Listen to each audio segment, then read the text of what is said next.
মনিরামপুর রাজগঞ্জে স্বেচ্ছাসেবী সংগঠন friend circle blood ফাউন্ডেশনের উদ্যোগে এতিম ও সুবিধাবঞ্চিত বাচ্চারা পেল ঈদের নতুন পোশাক। উত্তম চক্রবর্তীর তথ্যচিত্রে বিস্তারিত ডেস্ক রিপোর্টে।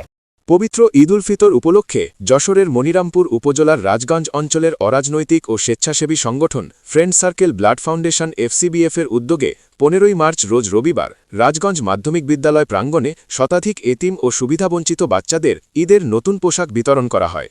অত্র অনুষ্ঠানে ফ্রেন্ড সার্কেল ব্লাড ফাউন্ডেশনের সভাপতি সাব্বির আহমেদ রিয়াদের সভাপতিত্বে প্রধান অতিথি হিসাবে উপস্থিত ছিলেন ফ্রেন্ড সার্কেল ব্লাড ফাউন্ডেশনের প্রতিষ্ঠাতা সভাপতি মোহাম্মদ সোহেল হোসেন। এছাড়াও উপস্থিত ছিলেন সাধারণ সম্পাদক মনিরুজ্জামান, সাবেক সভাপতি রেজওয়ান আহমেদ রিফাতসহ সংগঠনের বিভিন্ন পর্যায়ের নেতৃবৃন্দ। এ সময় সভাপতি সাব্বির আহমেদ রিয়াদ বলেন, পবিত্র ঈদ উল ফিতর মুসলিম উম্মার একটা বড় উৎসব। এই উৎসবের আনন্দ সুবিধাবঞ্চিত বাচ্চার সাথে ভাগাভাগি করে নিতেই এই উদ্যোগ নিয়েছে friend circle blood foundation. Friend circle blood foundation প্রতিষ্ঠিত হয় 2020 সালে।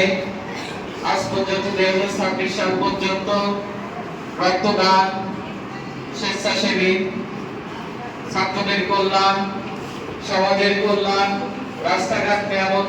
সুন্দর পোশাকগুলো উপহার দিয়েছি সামনে রেখে। তোমাদের সকলের কেমন লাগছে পোশাকগুলো পেয়ে?